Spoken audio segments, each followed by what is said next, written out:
Hop hop hop, n'éteignez surtout pas votre ordinateur, une mise à jour est en cours. Sinon vous risqueriez de... Vous risqueriez quoi d'ailleurs? Et oui, vous êtes sûrement déjà demandé, qu'est-ce que risque mon ordinateur si je l'éteins pendant une mise à jour? Eh bien on va voir ça tout de suite. Bon déjà, le système de mise à jour Windows, c'est 4 grandes étapes. La première étape, le scan. Windows scanne le système pour trouver les mises à jour disponibles et vérifier que les conditions d'application de la mise à jour soient remplies. La deuxième étape, le téléchargement. Windows va télécharger la mise à jour, c'est-à-dire qu'il va récupérer les éléments nécessaires à son installation.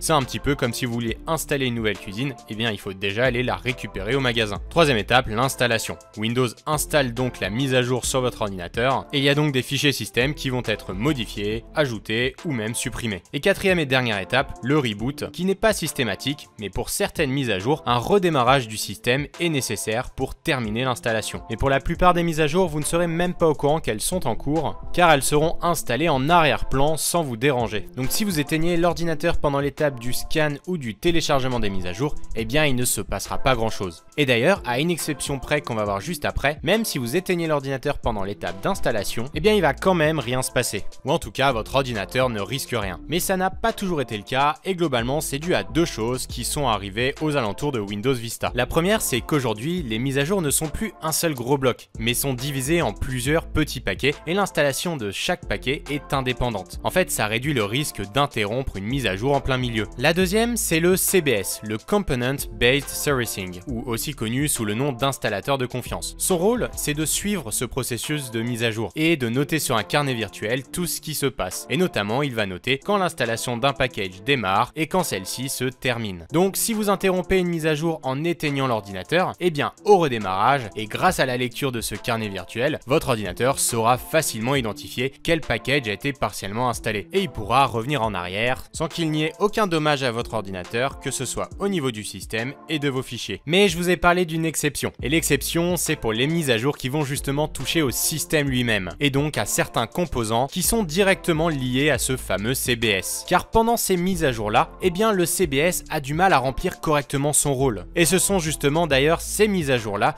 qui nécessitent un redémarrage du système, et pour lesquelles vous verrez afficher le fameux message « N'éteignez pas votre ordinateur » à l'écran. Et si vous interrompez ces mises à jour système bien spécifiques en éteignant l'ordinateur, eh bien là, vous risquez de créer des dommages à l'ordinateur, avec notamment des fichiers système qui pourraient être corrompus, rendant ainsi le système Windows dysfonctionnant. Mais pas de panique, même si c'est le cas, normalement vos fichiers restent intacts, et donc dans ce cas-là, il vous faudra réparer le système Windows pour pouvoir récupérer les données. N'hésitez pas à nous donner vos meilleures idées en commentaire, à vous abonner à la chaîne, à commenter, à liker la vidéo, et on se retrouve pour plus d'astuces et de tutos en une minute.